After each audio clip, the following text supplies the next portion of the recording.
Ko'pchilik qizlarimiz tomonidan kelayotgan savollarga javob bermoqchiman. Pul tikilmaydimi?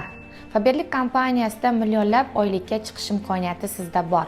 Aynan siz bu biznesda pul tikmasdan turib ish boshlay olmaysiz, lekin kompaniyamizda katta pul tikish kerak emas. Siz atigi 150 ming so'm bilan bemalol biznesingizni boshlashingiz mumkin va keyinchalik siz ham 21 kunda kamida 5 milliondan 50 milliongacha oylikka chiqish imkoniyatiga egasiz.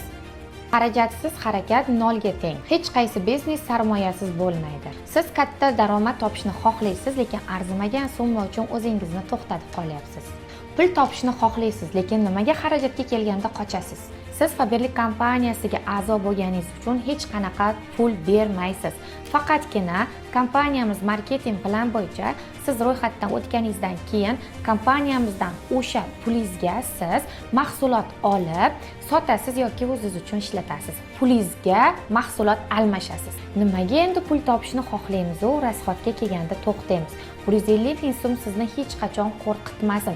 Ertaga siz bu biznesda millionlab daromadga chiqqaningizda yo'q, oylik kerak emas demaysiz-ku, to'g'rimi? Men ham bu biznesga kirib kelganimda boshida tovar olishga qo'rqqanman. Gaplarimni yaxshilab o'ylab ko'ring. Birgina tavakkal butun hayotingizni o'zgartirishi mumkin.